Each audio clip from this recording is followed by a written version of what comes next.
Boa noite, gente. Obrigada aqui por terem vindo nessa terça-feira gelada aqui. Mas a gente está com um assunto que promete esquentar um pouco a nossa noite, que é Noite Paulistana, Música e Memória. Antes de tudo, eu tenho 2 avisos para dar que eu não posso esquecer. Então, o primeiro deles é que nos últimos 15 minutos a gente vai reservar para perguntas do público. Então, se vocês tiverem alguma pergunta, podem acionar alguém da equipe. Eles vão passar com um papelzinho e vocês podem anotar e a gente lê aqui depois. E o segundo aviso é que, no final dessa conversa, vai ter uma sessão de autógrafos lá na Livraria da Travessa, que fica bem ali. Então, fiquem espertos, porque vai ter coisa boa por lá. Bom, então, para falar de música, para falar de São Paulo, a gente está aqui com 2 especialistas. Vou apresentar aqui nossos convidados. A gente está aqui com a Gaia Passarelli. A Gaia Passarelli cobriu a Noite Paulistana por muitos anos, inclusive na MTV.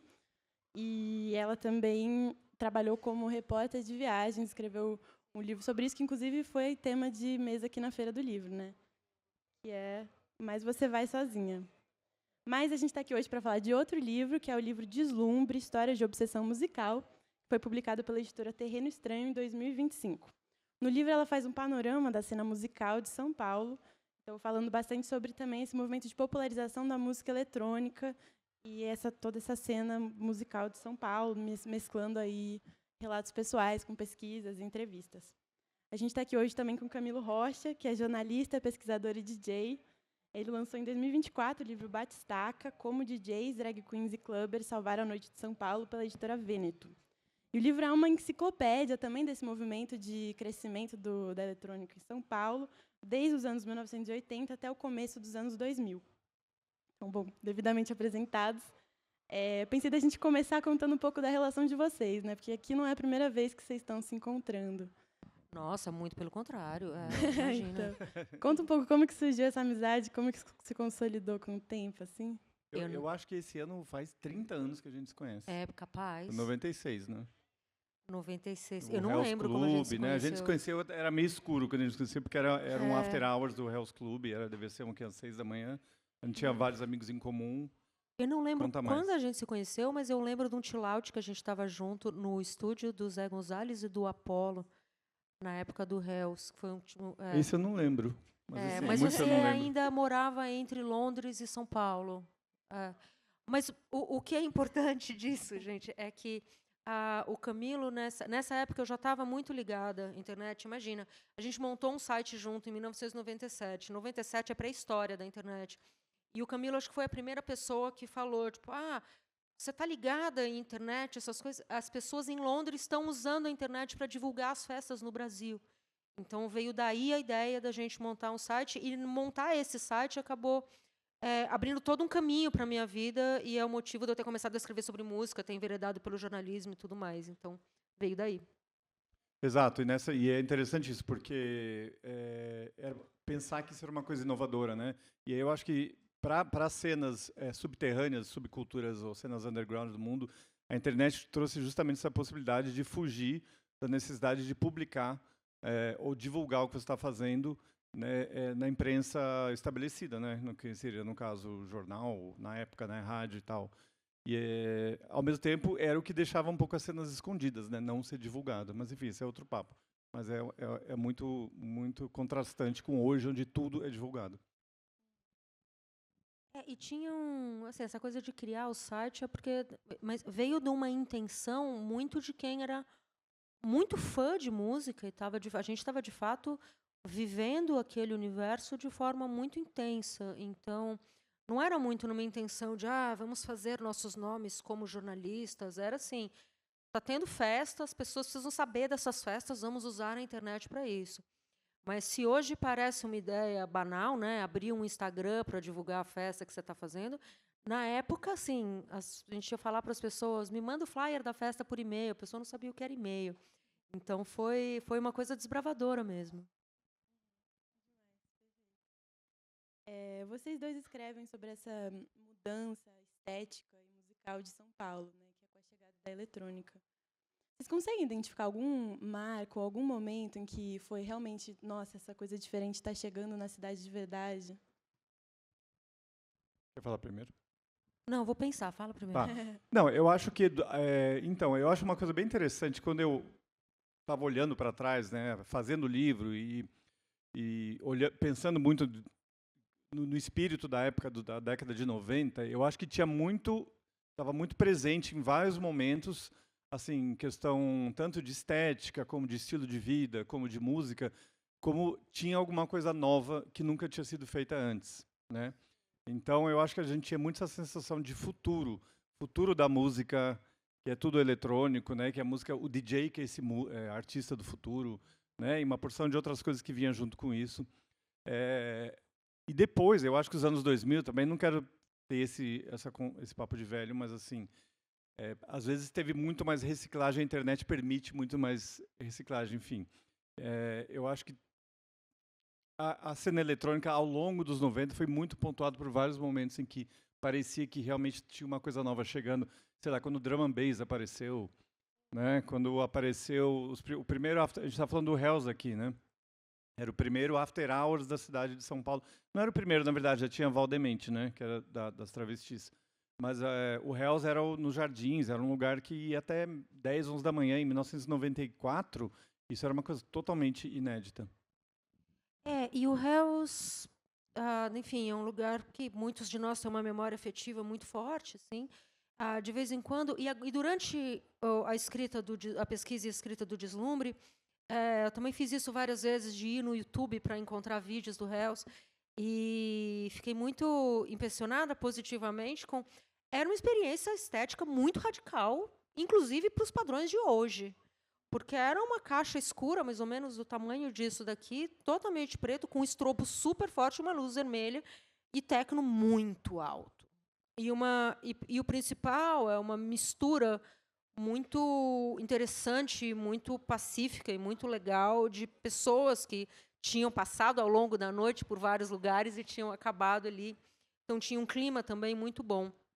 Mas isso, né, de olhar para algo e pensar, puta, isso é novo, eu acho que aconteceu comigo algumas vezes. O Hells foi uma delas, né? Eu falei que eu não lembro quando conheci o Camilo, mas eu lembro da primeira vez que eu entrei no Hells, que eu olhei e falei, uau, putz, isso é outra coisa.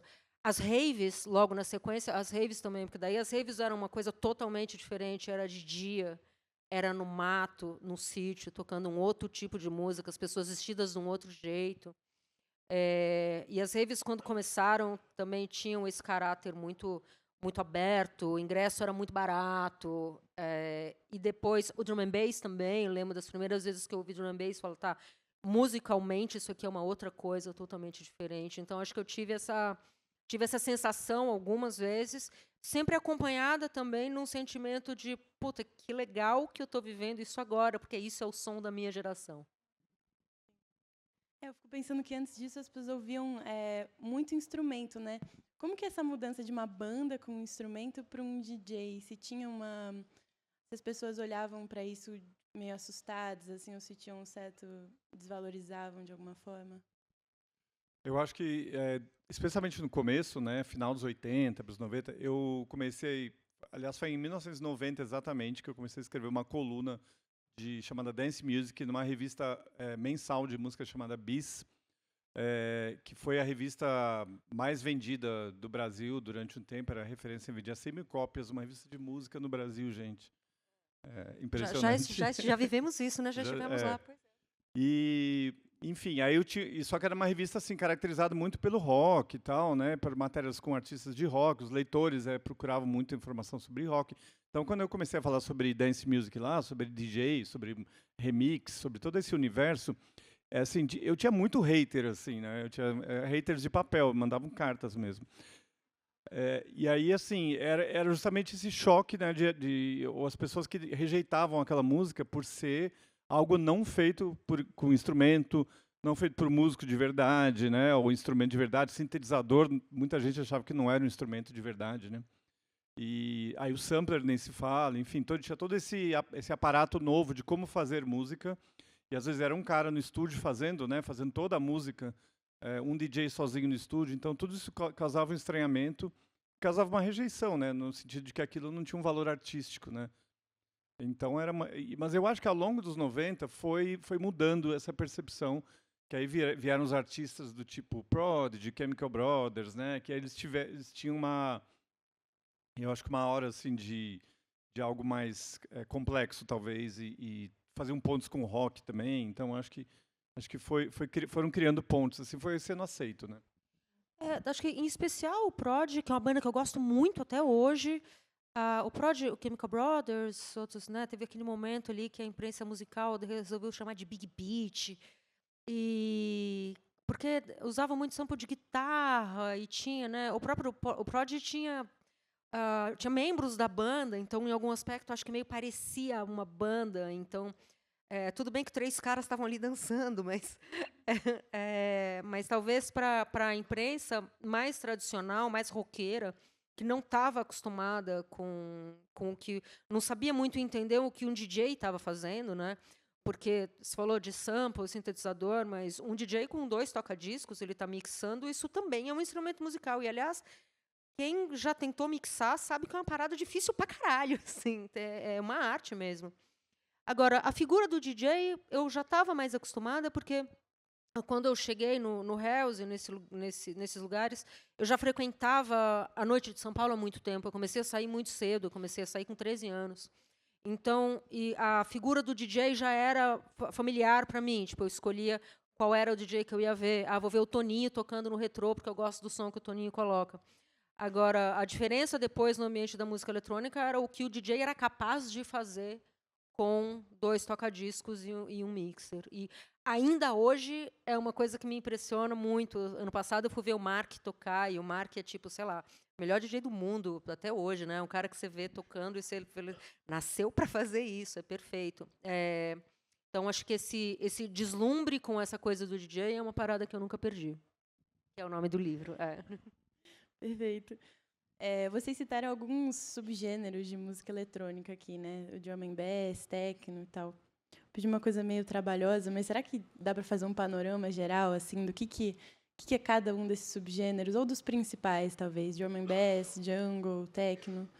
Eles têm uma ordem cronológica? Eu vou lançar uma coisa, e daí o Camilo, que é mais especialista que eu, continua. Mas uma coisa muito importante é que quando a gente está falando de techno e house, que acho que são os dois principais, né, talvez as 2 raízes mais fortes, tanto o techno quanto a house são estilos criados de forma muito espontânea por jovens negros nos Estados Unidos, muitas vezes gays e muitas vezes de periferias, assim. Então, tanto o techno quanto a house music são sons negros que depois foram adotados globalmente, etc. Mas os dois vêm de Detroit e de Chicago. E acho que o drum and bass depois é uma consequência disso, mas começa com o techno, né? Ou começa com a house? Começa com a house, né? É meio junto. Mas a house, sei lá, começa, depois o pessoal do techno vai para Chicago, se influencia, mas eles também já estavam fazendo a parada deles lá, que era uma coisa mais futurista, mais abstrata, digamos assim. O house é mais grooveado, né? O techno é um pouco mais duro, talvez. E aí isso vai ramificando por muitas coisas, né? Tem um monte de subgêneros. Óbvio, tem os principais, né? Como você citou, o drum and bass, tem o trance, tem o eletro. E isso é a música eletrônica que a gente consumia muito nessa época, né? E acho interessante notar, quando a gente fala de cena eletrônica, na verdade são várias cenas, e geralmente essas cenas estão ligadas a um estilo musical. E tanto que elas são muito diferentes entre si. Então, geralmente o público... Isso lá atrás, eu acho que continua bastante assim, né? Então, geralmente, a galera que está ouvindo mais o drum and bass, aí, voltando para os 90, no caso, era uma galera mais da periferia, o pessoal do trance era um pessoal mais classe média alta, que tinha mais dinheiro para viajar, e vai para rave, sei lá, em Trancoso, em Alto do Paraíso. Então, acho que segue um pouco essa lógica dos gêneros. Agora, o que eu acho interessante falando em gêneros é como nos últimos anos, né, a gente tem essa noção foi mudando assim, só do que é chamado de música eletrônica, para incluir vários gêneros que são de países periféricos, né? Então, o funk carioca, que era considerado uma coisa à parte, cada vez mais é visto como um tipo de gênero de música eletrônica. E não tem por que não ser, né? Porque todo o repertório ali, toda a técnica, o jeito de fazer música é igual. E isso também vale para o piseiro, vale para o guaracha da Colômbia, enfim, eu acho que só estou falando isso para mostrar que essa coisa nunca para, né, de se ramificar e surgir novas vertentes.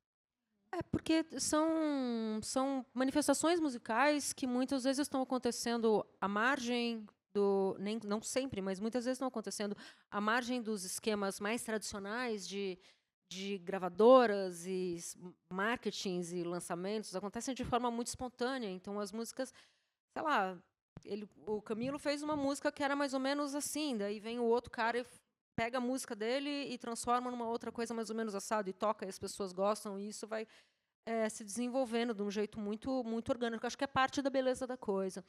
Mas, assim, se fosse para fazer quais são os principais estilos e como a gente precisaria, primeiro, estar com um aparelho de som, e, segundo, ter muito tempo, porque é uma história muito longa. Aqui. A principal diferença, então, é mais a batida, assim, né, de cada um deles. Acho que tem algumas diferenças. Às vezes, a própria vibe, né, da música. Eu acho que, sei lá, tem gêneros que são um pouco mais solares ou mais emotivos, né? O trance é mais emotivo, de certa forma. O techno talvez é um pouco mais sério, né? O house é mais festivo. Isso são meio que generalizações, né? Porque mesmo dentro do house você vai ter um house mais sério, um house mais assim, mais assado.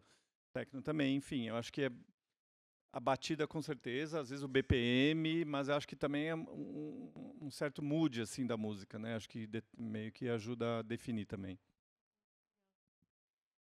Eu fiquei pensando também nisso que vocês estavam falando, que o techno e a música eletrônica em geral ainda é muito popular hoje em dia. E a Gaia até escreve de outros gêneros que foram muito populares e que as pessoas pararam de ouvir ou pararam de frequentar os lugares e tal. E eu fiquei pensando o que tem na eletrônica que fez ela ser tão atemporal ou durar tanto tempo, assim, né? Putz, de novo, enquanto eu estava escrevendo o Deslumbre, eu ouvi muita música que eu não ouvia há muito tempo, né? Foi um processo muito legal.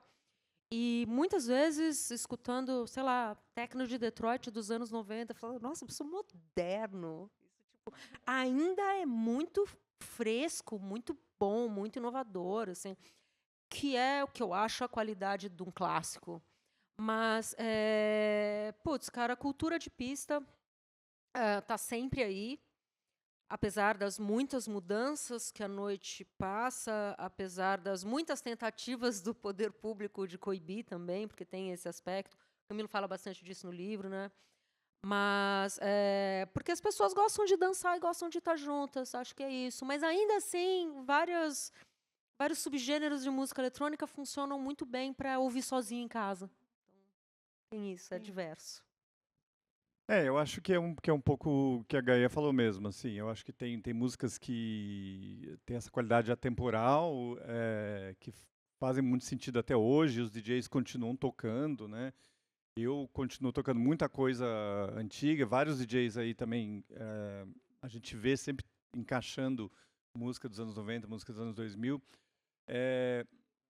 Eu acho que existe também um certo saudosismo, mas assim, no bom sentido, de pessoas... Porque tem um fenômeno que é interessante, que eu acho que a música eletrônica nos anos 90, quando a gente estava lá, era uma música mais de jovem, né? Era a música do futuro e tal, mas é uma música que ficou, e aí você tem sucessivas gerações de pessoas que hoje em dia saem para curtir isso, né? Então, tipo assim, tô eu aqui com 58 anos, ainda saio no rolê. E conheço muitas pessoas assim, né, nessa condição. Então, assim, a gente também gosta de ouvir essas músicas que foram especiais, né? Então, acho que tem isso também, né? Eu acho que é um repertório que vai se acumulando e vai sendo preenchido com mais músicas, assim, conforme o tempo passa. Mas é engraçado que eu lembro de um aspecto que era muito forte no Hells, que era... Não, você tocava o que era novo. Não tinha o lance de ficar tocando música de sei lá quantos anos atrás. A não ser quando fosse um momento muito especial. E o Mamal sempre foi muito bom disso, né? De pegar um momento e tipo soltar uma coisa... Sei lá, eu lembro uma vez que o Mal tocou Tears for Fears no Hells. E foi meio divisor, assim, porque teve gente que achou absolutamente nada a ver. Tipo, tem que tocar isso aqui. E um monte de gente ficou emocionada. Eu fiquei emocionada, por exemplo. Ai, que lindo. Mas, e talvez hoje, enfim, ao contrário de você, eu não estou saindo à noite, então não estou acompanhando, mas acho que hoje as pessoas têm Putz, e também tem muito mais acervo, né? E tem muito mais acesso a esse acervo. Em 90 e poucos, você precisava literalmente encomendar o disco de vinil, que tinha que vir da gringa, e era caro, e não existia loja online, enfim, era outra coisa. Então, era difícil conseguir esse material, e é um material que hoje está aí. Eu acho que isso é uma consequência de consumo de música por internet, como você está falando, porque acho que deixou de ter essa coisa mais linear, assim, né? Então tá tudo disponível sempre, né? Então as pessoas estão sempre descobrindo coisas novas, velhas. Tem essa possibilidade, eu acho.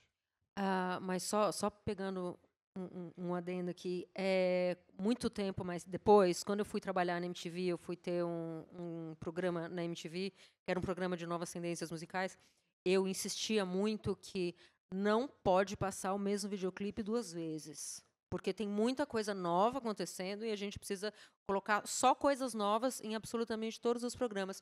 E o meu diretor de núcleo ficava puto, porque, porra, como assim? Não, a MTV é baseada em repetir videoclipe. Tem que repetir sim. Eu, não, a gente não pode repetir. Para surpresa de ninguém, o programa foi cancelado depois de 8 meses, então ele estava certo, mas, enfim, eu tentei. Vocês falaram um pouco disso, né, de tudo não ser tão acessível aqui no Brasil, né, o que acontecia lá fora. Nos livros vocês também escrevem bastante sobre isso. Isso de alguma forma era bom? O fato de que as coisas chegavam aqui depois ou chegavam mais uniformemente do que hoje em dia, que tudo chega um pouco ao mesmo tempo e simultâneo, tipo, no momento em que acontece a gente já tem acesso aqui. O que isso muda? Não, eu nunca achei bom isso. Também, eu acho que assim, eu chamo de era da escassez mesmo, né? E assim, pensando um pouco mais para trás ainda, antes da MTV, era pior ainda, né? Porque realmente apesar que nos anos 90 tinha isso, né? Você queria ouvir uma determinada música, você tinha que sair à noite para ouvir essa música. Você às vezes não tinha onde ouvir, a não ser que você conhecesse alguém que tinha o disco, mas como era um disco importado, era mais caro, provavelmente você não ia conhecer ou você poderia ser amigo de DJ, sei lá. Mas o que se fazia muito era simplesmente ir no lugar e torcer para o DJ tocar aquela música. Pois é, puxado, né? Mas, assim, eu entendo a ideia de olhar para essa escassez com um certo saudosismo, porque isso também, um romantismo, porque também facilitava aumentava o envolvimento, sabe? A partir do momento que você conseguia aquele disco, mas também vale para revista, também vale para VHS de filme, você conseguia colocar as mãos naquilo, e era físico, você queria você ia ouvir aquele mesmo disco repetidas vezes, deixando as pessoas que moravam com você completamente malucas. Eu lembro de conseguir revista, tipo, conseguir uma The Face ou alguma coisa assim, e eu via a mesma revista 100 vezes. Assim, Ia todas as notinhas da revista. Até e daí lia de novo, decorava, porque tinha um apego grande com aquilo. E também, revista era uma coisa que dava muito trabalho para fazer, disco sempre foi uma coisa que dá muito trabalho para fazer. Então, eu acho que tem uma beleza no sentido de valorizar muito aquilo que você conseguia. Eu lembro de ir eu lembro de sair de casa, pegar um ônibus, ir numa loja para ver se tinha saído o disco novo do Cocteau Twins. E aí tinha saído, e daí eu comprei e voltei para casa muito feliz e fiquei ouvindo. Então, beleza, hoje em dia está no YouTube. É bom que esteja no YouTube, ou, enfim, onde quer que esteja, mas eu acho que tinha essa ultravalorização da mídia física também. Eu acho que talvez você está pensando, Laura, no sentido assim, de talvez seja menos especial, né? Então, assim, sei lá, quantas músicas sobem no Spotify por dia? Né? Quantas músicas, ou no Beatport, que é a loja onde a maior parte dos DJs compra seus arquivos música digital. Também ali, sei lá, se você pegar um gênero musical de eletrônico, sei lá, tech house ou techno, quantas músicas de techno sobem por dia lá? Então, assim, é uma coisa meio insana, né? Então, o que fica disso, né? O que é especial?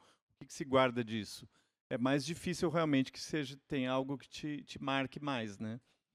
Por outro lado, isso também, assim, fortalece a presença do DJ, ou radialista, ou críticos, ou jornalistas, enfim, porque precisa, mais do que nunca, precisa de filtro, né?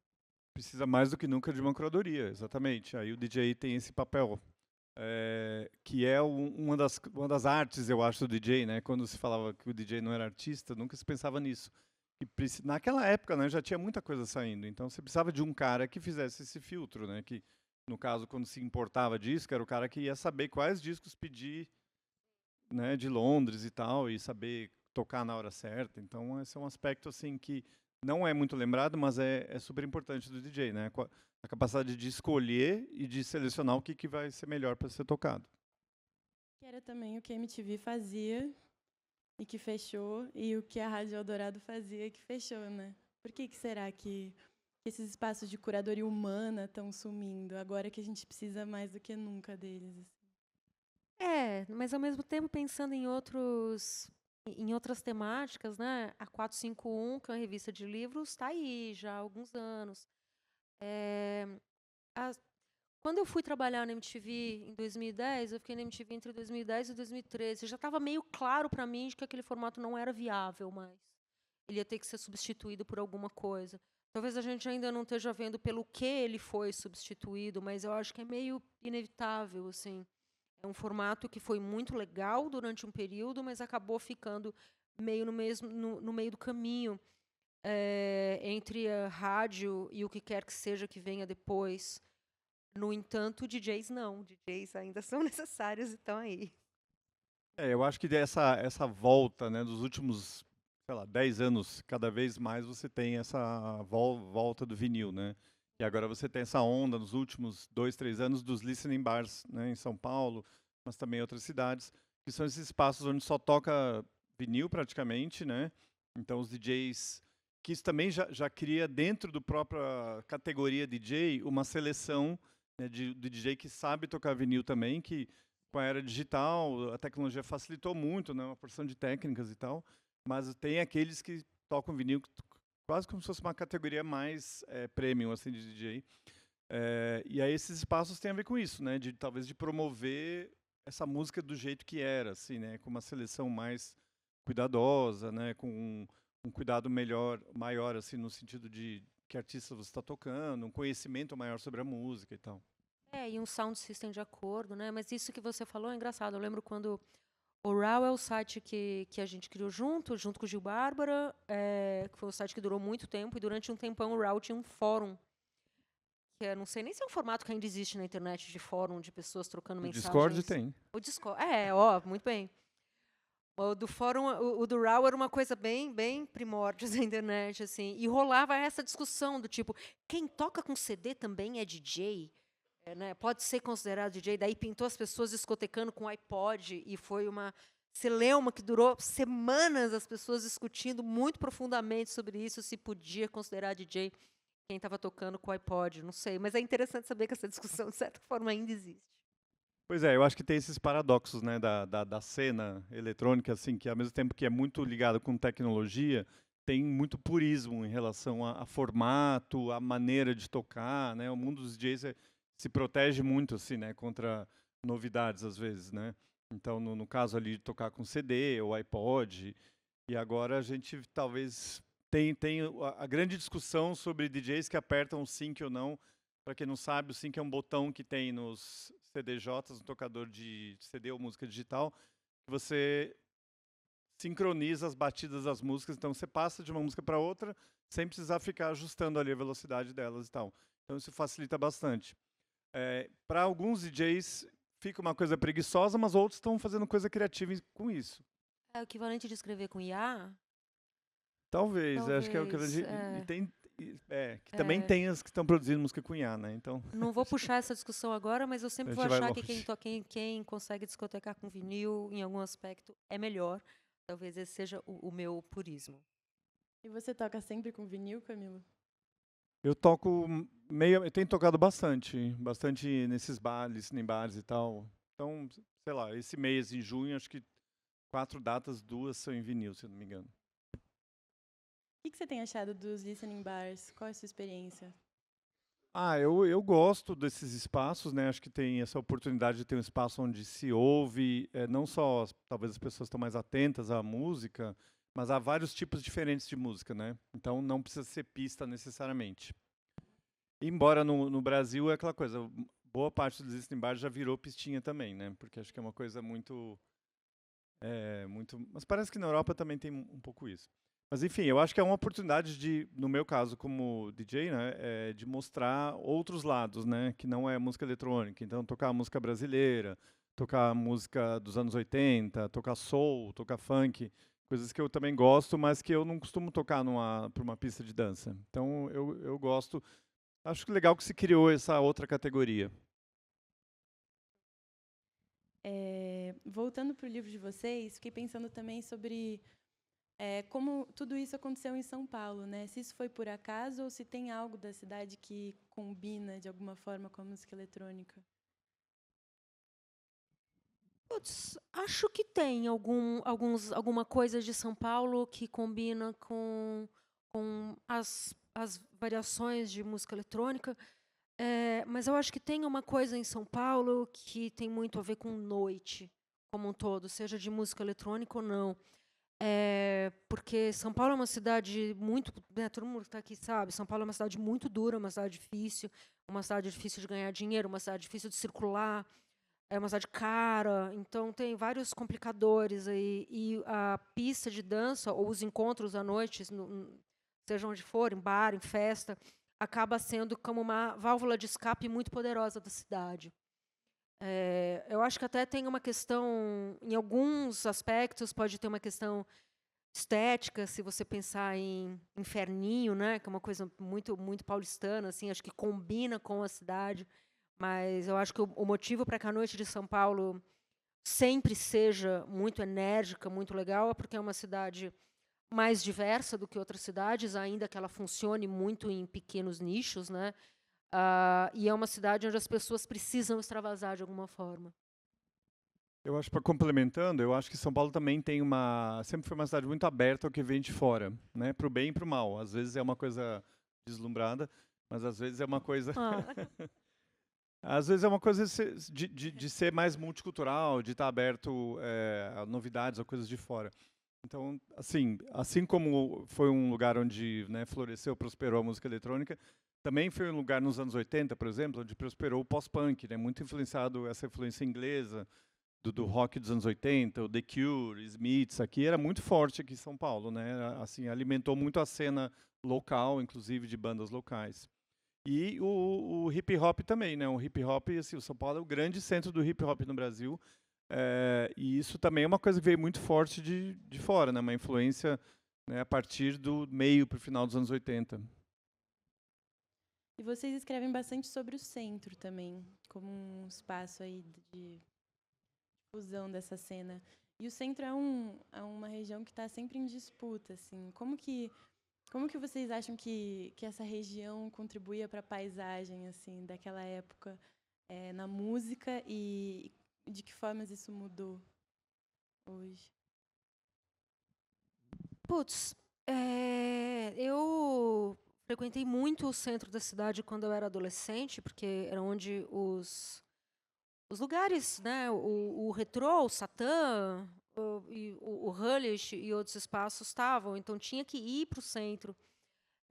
Mas a lembrança que eu tenho do centro da cidade da minha adolescência era o centro da cidade muito mais selvagem. São Paulo era uma cidade muito mais dura, assim, mas as coisas sempre acabavam meio dando certo. E eu já moro há alguns anos no centro de São Paulo, então também acompanho as mudanças que estão sempre acontecendo.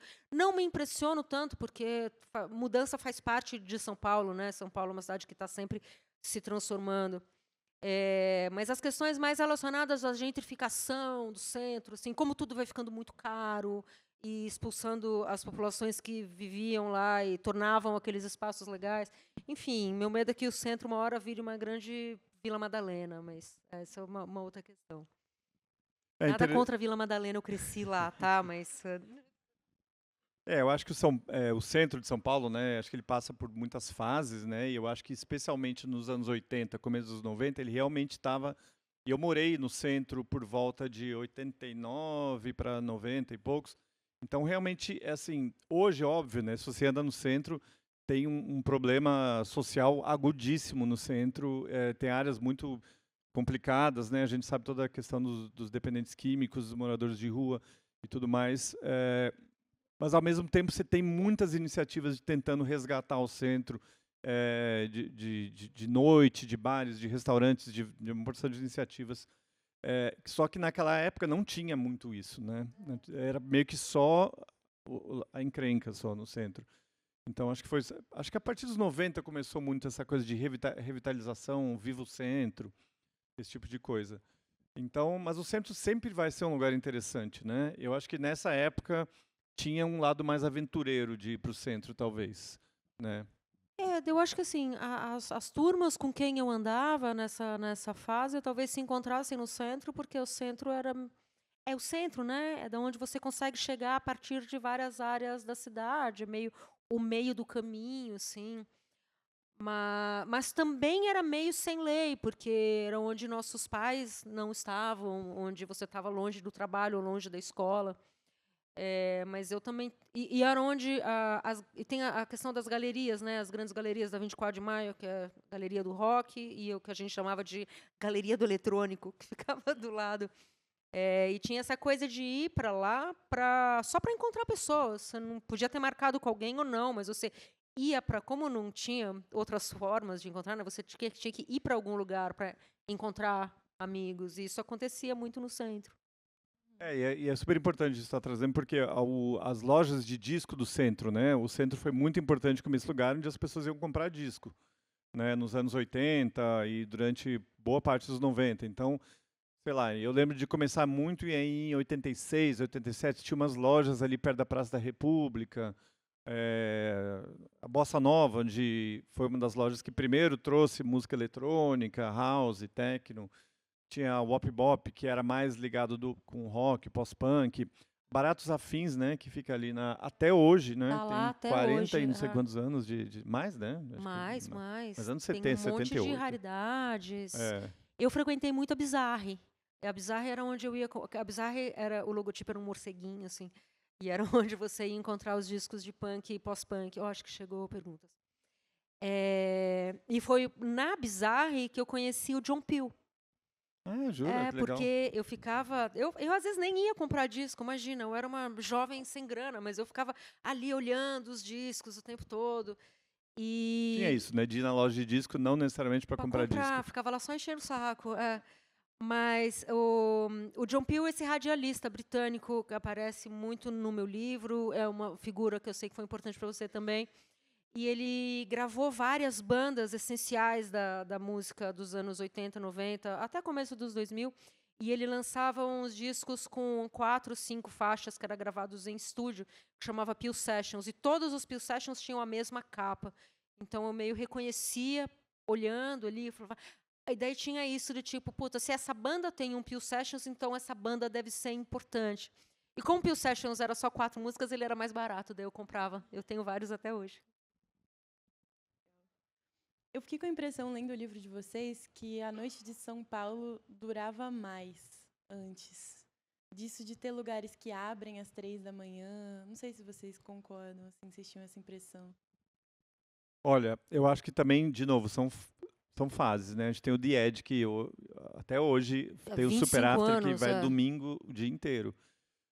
Mas, realmente, nos anos 90, você tinha muitos lugares, né? E progressivamente a cultura do after foi se expandindo, né? As raves acho que contribuíram muito para isso, né? De fazer evento que ia até 2 da tarde, 3 da tarde, 4 da tarde. E na cidade você tinha também, né, os afters da cidade.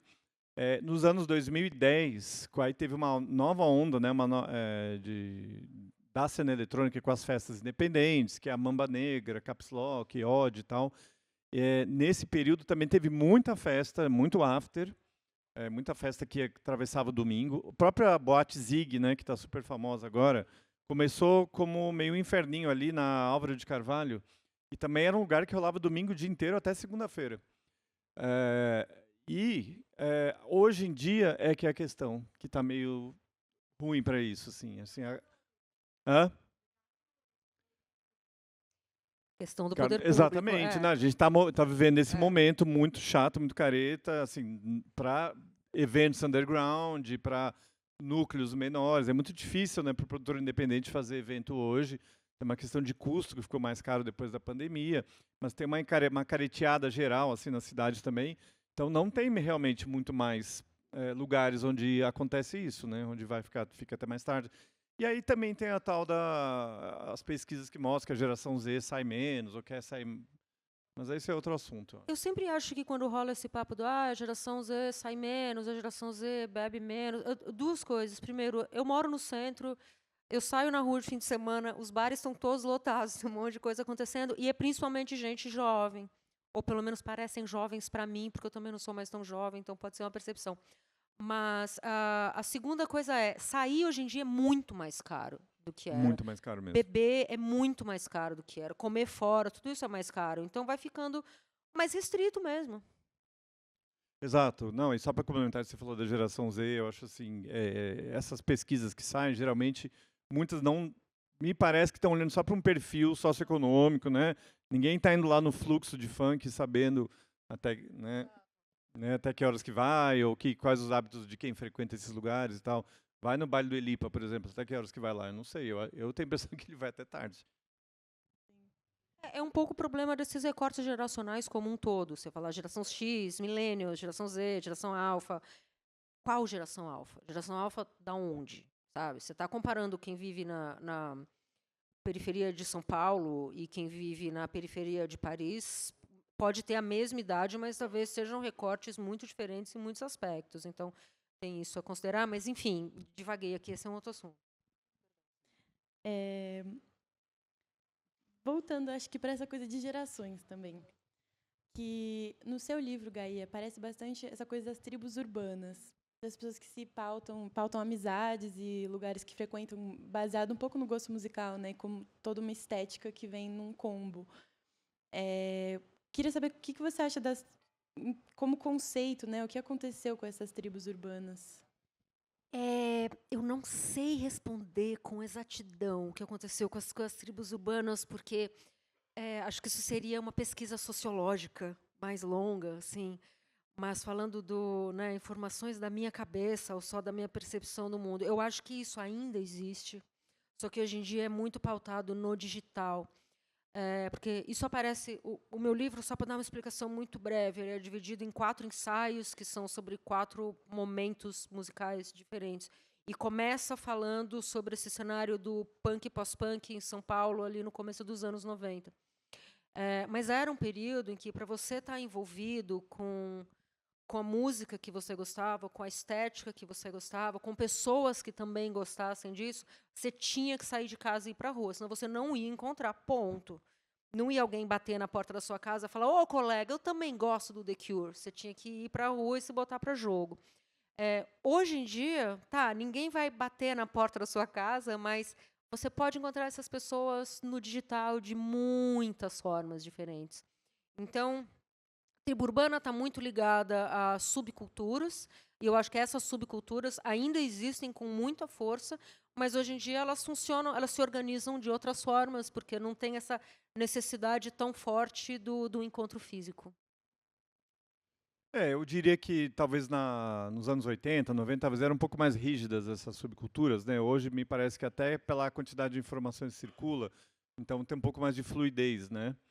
Mas assim, a coisa de pertencer, né, ou de se identificar com um grupo, eu acho que é muito inerente assim da juventude, né?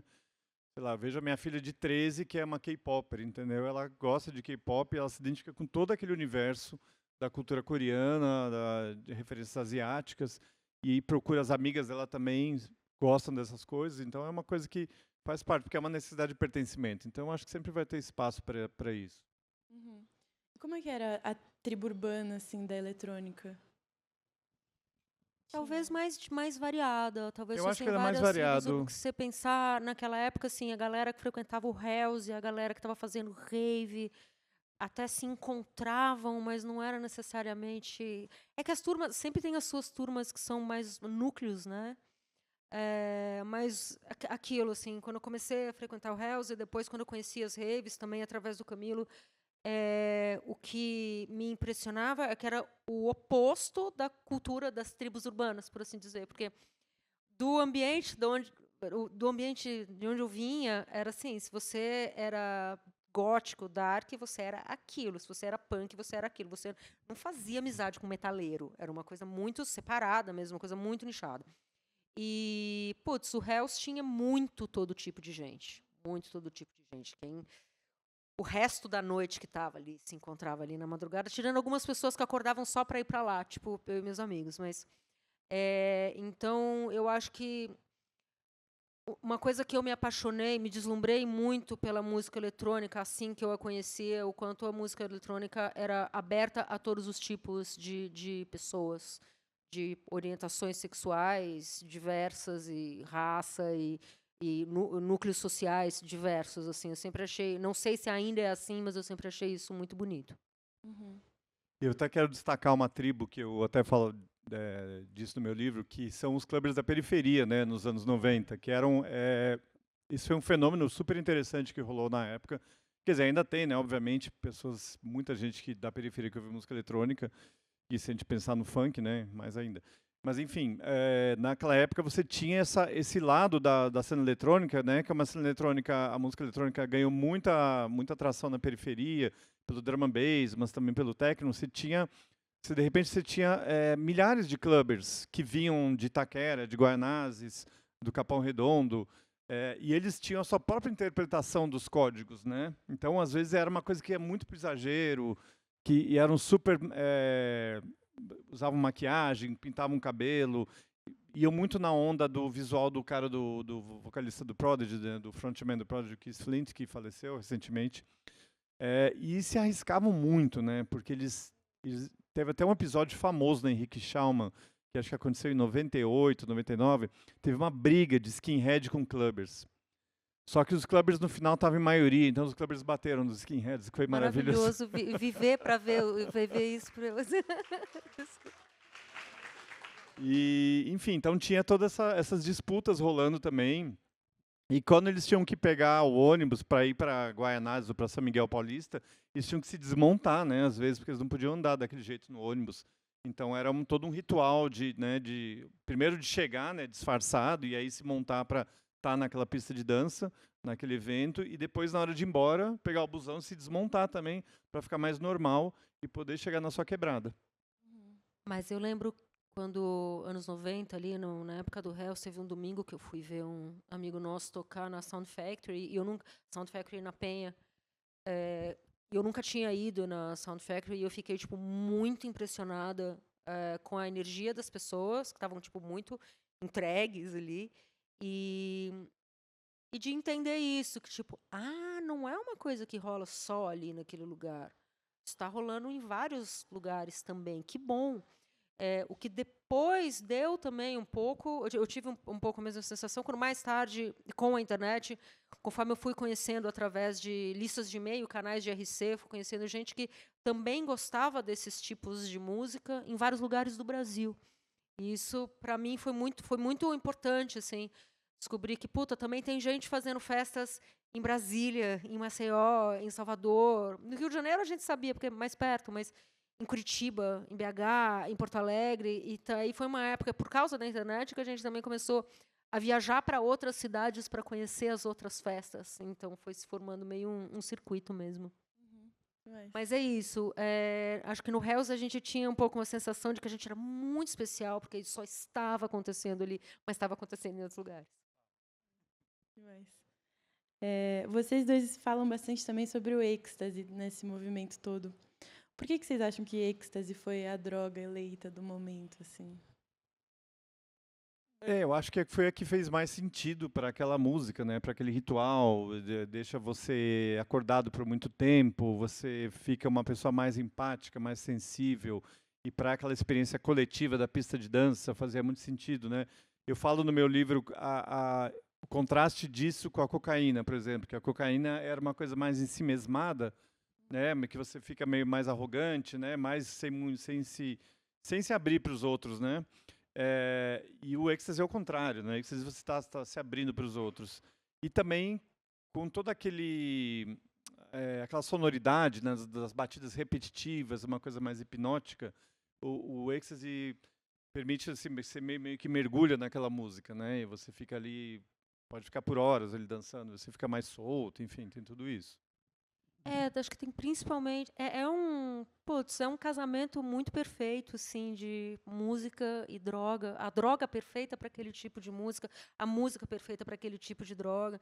É, você te dá, como o Camilo falou, te dá energia para ficar lá dançando por muito tempo e a abertura mental necessária para entrar naquela viagem que o DJ está propondo, junto com as pessoas que estão na pista ao seu redor. Então, e acho que, eu não sei como é o êxtase hoje, mas quando o êxtase chegou com muita força em São Paulo, é um momento que eu lembro bastante.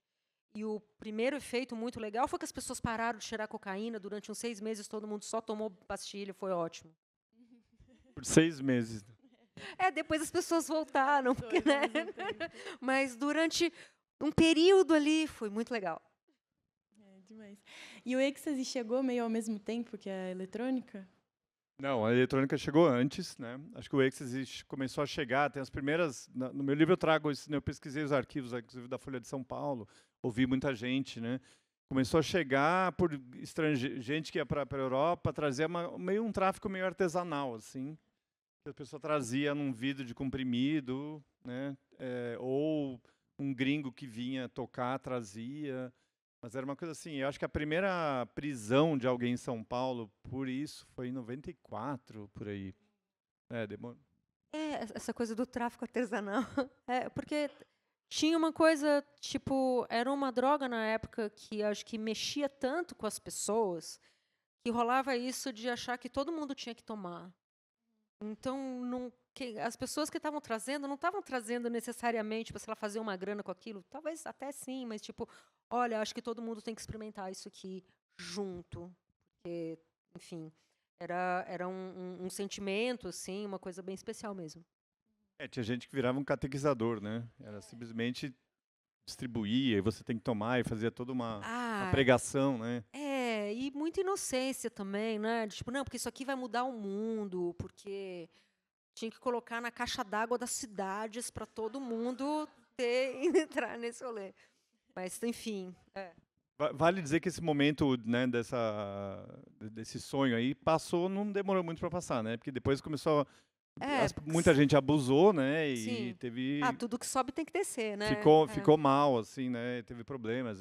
Tem muita gente que me conta, né? Depois ficou muito mal, assim. Então, aquela lua de mel que passou, né? Depois, lá, dentro de um ano, já não estava mais esse encantamento todo. Mas eu acho que o êxtase e outras drogas também aparecem muito no meu livro, no livro do Camilo, porque é muito parte da noite.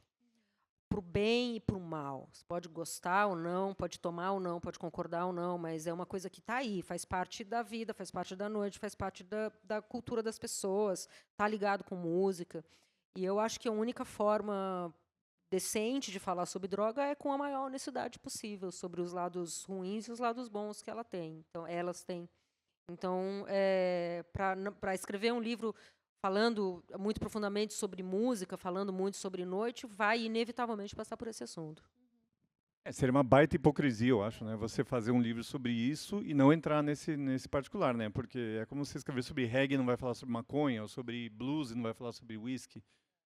Cada subcultura tem seu entorpecente, né? Eu ia perguntar isso, se todo ritmo musical tem sua droga. Acho que sim, seja álcool. Talvez não o K-pop. Vamos descobrir em breve. Toma cuidado aí com a sua filha. Perfeito. Eu vou passar aqui, então, para a pergunta do público, porque recebemos algumas aqui. Vamos ver se eu consigo ler a caligrafia aqui. O que acham da tendência de velhos da nova geração que buscam baladas com lugar para sentar, ambiente calmo, tricô, etc. Acho que um pouco do fazem tricô, etc. Um pouco, talvez, do listening bars, tricô? que é sentado. Então, graças a Deus, isso nunca tinha chegado para mim. Acho que o tricô talvez seja um exagero aqui. Não sei, gente. Não tive em lugares onde as pessoas estão fazendo tricô. Nada contra, acho que cada um com o seu rolê. Mas acho que isso tem a ver com essa busca que as pessoas têm pelo tátil, né? Tricô, a gente está falando de tricô mesmo? Eu acho que sim. Tá. Mas os listening bars, acho que tem a ver... Assim, você falou dos listening bars aquela hora, é um rolê que eu gosto muito na teoria, porque eu que sou uma pessoa que por dentro tem 90 anos, não gosto de barulho, não gosto de música alta, já vivi muito isso, agora eu quero ficar quietinha em casa, talvez fazendo tricô. Mas eu gosto da ideia do listening bar para ouvir um som com uma qualidade muito boa, num volume adequado. E isso nunca acontece, porque as pessoas sempre estão falando alto e dançando, então acaba sendo uma balada. Muito pouco listening. Muito pouco listening. Eu acho que tem assim, só para complementar rapidinho, tem uma tendência, né, de baladas de wellness, ou de fazer um café da manhã. Tem até uns rolês de corrida que estão rolando, né? Até o pessoal da Goptan, que é um núcleo de festas aí, que faz o festival, inclusive fez um recente aqui no Pacaembu, também fizeram Gop Run, que era um evento de corrida. Eu não sei aí se tinha DJ, mas tinha alguma coisa de música junto. Teve, né? Teve. E o que vocês acham dessa tendência? Esse estágio muito doido do capitalismo que a gente vive, que tem espaço para absolutamente qualquer coisa, né? Mas, putz, tudo o que tiver levando as pessoas a ouvir música e estarem juntas de alguma forma, eu sempre vou achar legal. Seja uma corrida com um DJ, ou seja um rolê das pessoas fazendo tricô, sempre vou achar legal. Eu acho que a gente vive uma fase em que as pessoas estão muito interessadas em estar fora de casa, em estar junto com outras pessoas, em fazer coisas junto com outras pessoas, que é uma consequência, claro, da pandemia, mas também é uma consequência da ultra-digitalização dos nossos hábitos. Então, qualquer coisa que acontecer fora de casa, unindo gente, eu sempre vou achar legal. Demais. A respeito da categorização como underground, gostaria que falassem mais sobre essas diferenças entre festas grandes como Mamba, CAPS e os coletivos menores. Roubam a cena dos maiores, esses coletivos menores devem permanecer nessa sombra? Não sei o que dizer. Tá. Então, a questão é perguntar qual cena, né? Porque hoje em dia, eu acho que essa cena que foi forte, né? Claudinha está aqui, que conhece bem. Pois é, você tinha núcleo menor.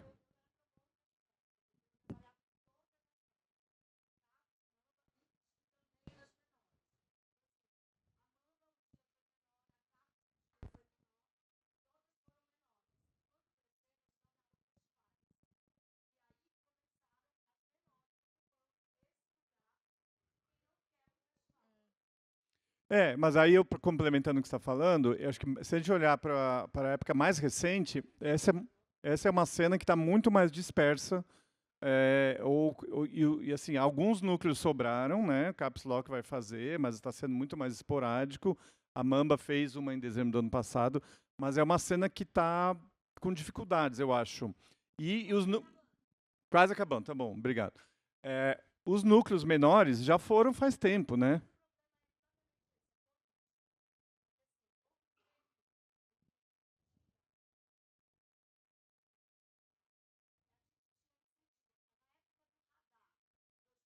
O Haddad, Sim. Tinha um poder público muito mais atento e colaborativo.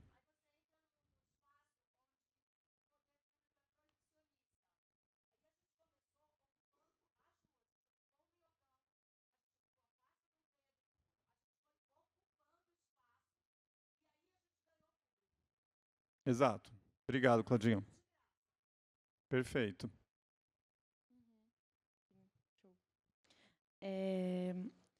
Vocês acreditam que a gentrificação está correlacionada ao desaparecimento de clubes e baladas? Ou a geração Z, que está correlacionada a isso?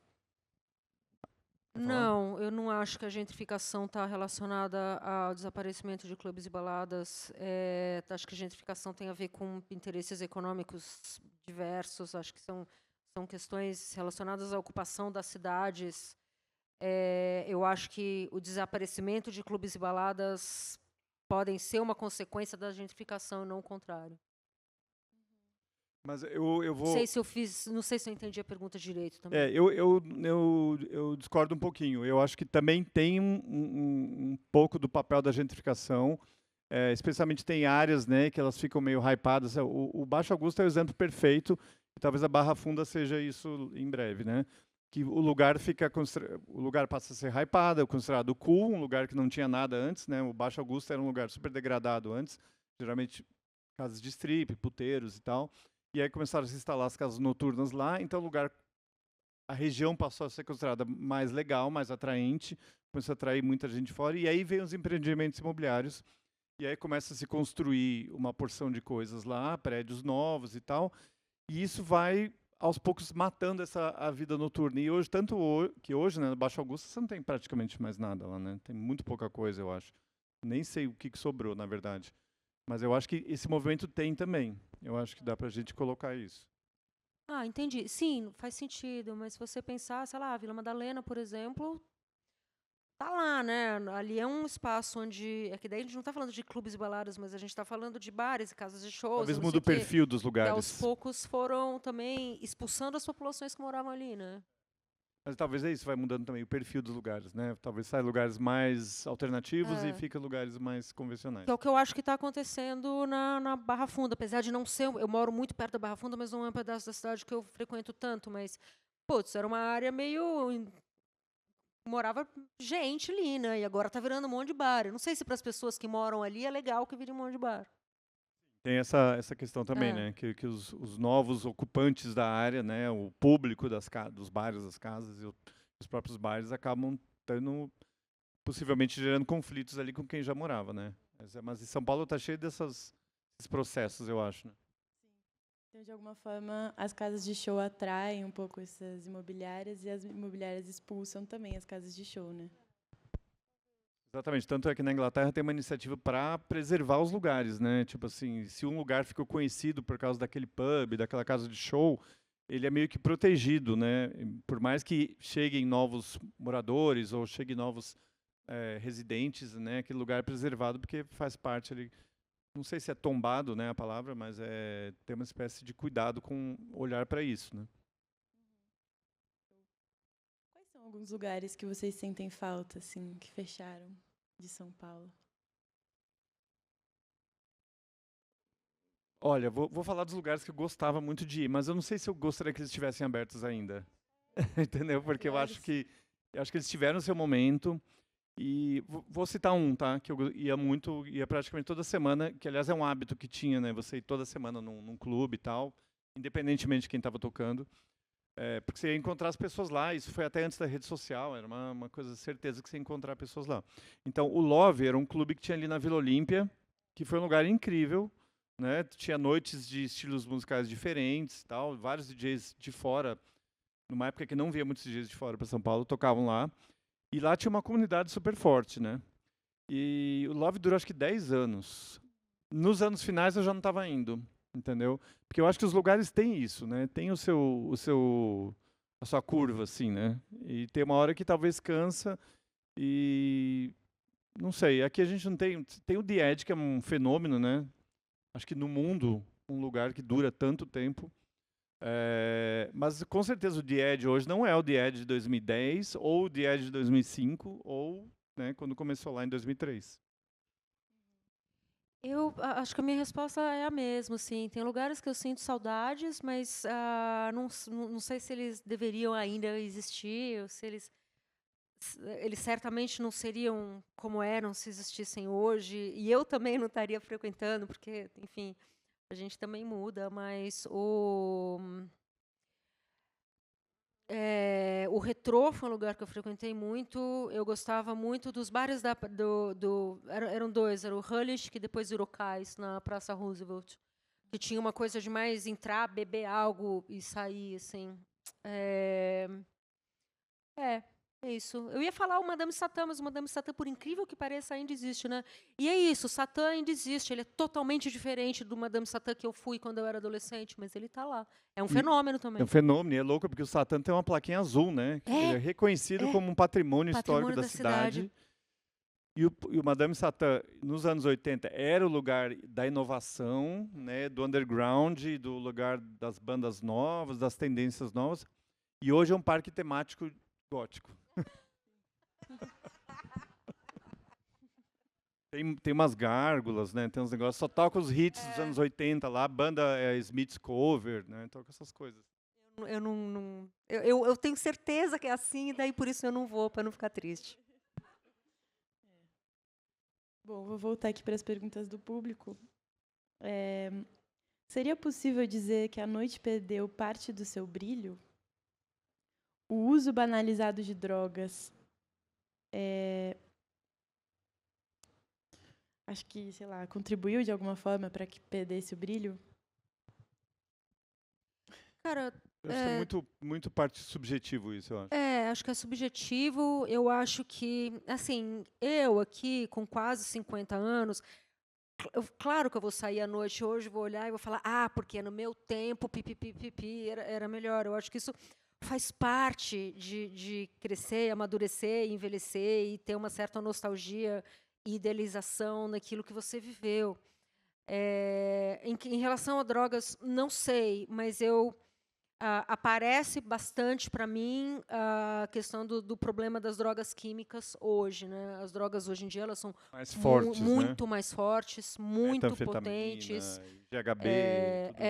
Então acredito que influencia, sim, mas eu certamente não sou a melhor pessoa para dizer. Show. Aqui acho que é a nossa última pergunta. Quais são os DJs da noite paulistana atual nos quais vale a pena ficar de olho?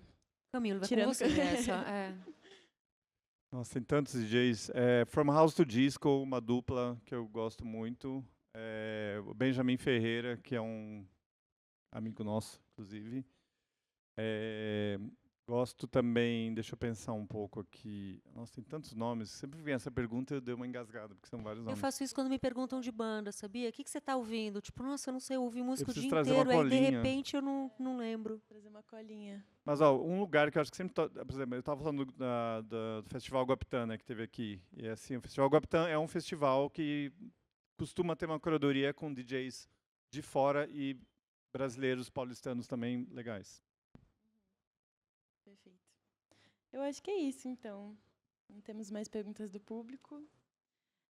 Vou de novo convidar vocês a irem na sessão de autógrafo, ali na Livraria da Travessa, que vai começar daqui a pouquinho, e a comprarem os livros, né? E escutarem bastante música também. O livro da Gaia tem algumas indicações, inclusive, se alguém tiver sem criatividade, pode pegar umas dicas com ela aqui.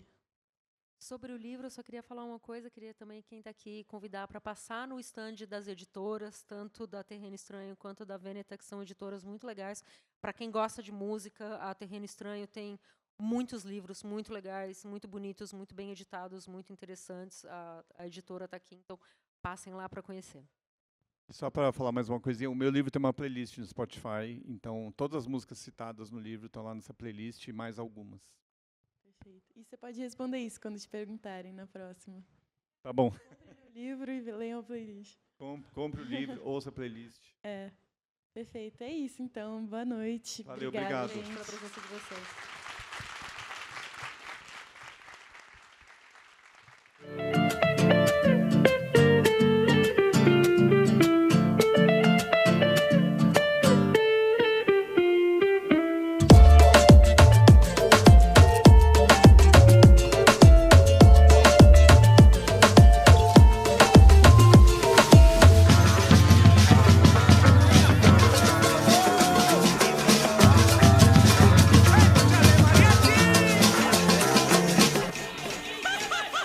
Sejam todos e todas bem-vindos à Feira do Livro 2026.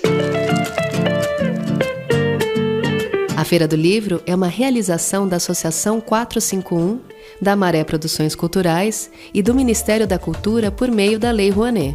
Patrocínio: Mercado Livre, Motiva e Prefeitura de São Paulo na categoria Ouro. Itaú e Laranjinha Itaú na categoria Prata. Apoio: Pinheiro Neto Advogados, Instituto Ibirapitanga, Enjoei e Companhia das Letras. Parceria institucional: Livraria da Travessa, Mercado Livre Arena Pacaembu, SP Livro e Museu do Futebol, junto à Secretaria da Cultura, Economia e Indústria Criativas do Estado de São Paulo.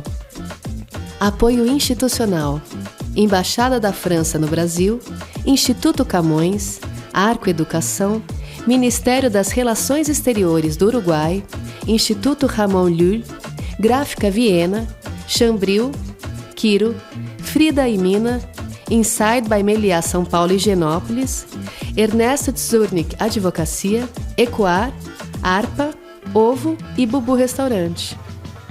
Parceria de mídia: 451, Folha de São Paulo, UOL, TV Brasil, Rádio Nacional, JC Deco, Piauí, Carta Capital, Mídia Ninja, Nexo, Gama e Publish News. Acompanhe a programação e cobertura completa da Feira do Livro 2026 no site da revista 451 e também nas nossas redes sociais @a Feira do Livro. Viva o livro brasileiro!